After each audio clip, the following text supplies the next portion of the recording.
আমাদের বাসায় হিন্দু মানুষ ভাড়া থাকে আর তারা ঘরের মধ্যে ছবির পূজা করে, এখন কি তাদের ভাড়াটি হিসাবে রাখা যাবে কি? গুরুত্বপূর্ণ একটি মাসআলা।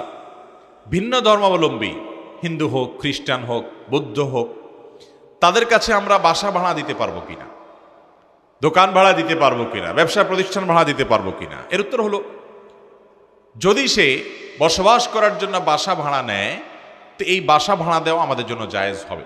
যদিও সে বাসার মধ্যে আল্লাহ ছাড়া অন্য কারোর উপাসনা করে, এটি তার বাসা ভাড়ার মূল উদ্দেশ্য না। মূল উদ্দেশ্য হলো তার বসবাস করা, পাশাপাশি সে এগুলো করে, তো এর দায়ভার বাড়ি মালিকের উপরে বর্তাবে না এবং তাকে বাসা ভাড়া দেওয়া জায়েজ হবে। কিন্তু যদি উপাসনার জন্যই সে ভাড়া নেয়, অর্থাৎ শিরক করবে, উদ্দেশ্যই হলো মূলত শিরকি কাজ করবে, কুফরি কাজ করবে, ওইটাই তার উদ্দেশ্য, বসবাসটা উদ্দেশ্য নয়, তাহলে সেক্ষেত্রে সেটার জন্য সে একজন ইমানদার তাকে নিজের বাসা, নিজের স্থাপনা ভাড়া দিতে পারবে না, কারণ সেখানে সরাসরি অন্যায় এবং শিরকের কাজে সহযোগিতা হয়। অথচ আল্লাহ বলেছেন, ওয়ালা তাআওয়ানু আলাল ইসমি ওয়াল উদওয়ান, সূরা মায়েদা 2 নম্বরে আল্লাহ বলেছেন যে তোমরা অন্যায় এবং সীমালঙ্ঘনের কাজে একে অন্যের সহযোগিতা করবা না।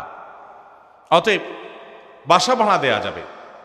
ইমাম সারাখসি রাহিমাহুল্লাহ আল মাবসুতের মধ্যে এই ফতোয়া যেমন লিখেছেন, সম্প্রতি সময়ে আল মাওসুআ আল ফিকহিয়া আল কুয়েতিয়া, অর্থাৎ কুয়েত থেকে প্রকাশিত ফিকহ বিশ্বকোষের মধ্যেও এই মাসআলাটা এইভাবে মুফতিগণ ওলামায়ে কেরাম লিখেছেন, যার কারণে আপনার বাসা ভাড়া যদি অমুসলিমদেরকে দেয়া হয় সেটি হারাম হবে না, নাজায়েজ হবে না, গুনাহ হবে না। তবে ইবাদতের জন্য, তারা উপাসনার জন্য যদি কোনো ভাড়া নেয় তো সেটা দিলে গুনাহগার হবে।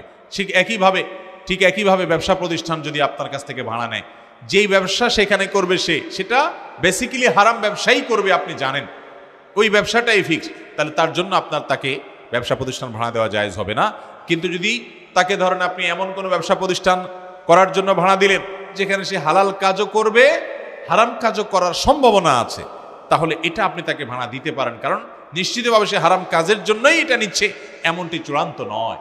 অতএব সে যদি এখানে কোনো অন্যায় করে, কোনো অপরাধ করে, গুনাহ করে, তার দায়ভার তার উপরে বর্তাবে, আপনার উপর বর্তাবে না, ইনশাআল্লাহ।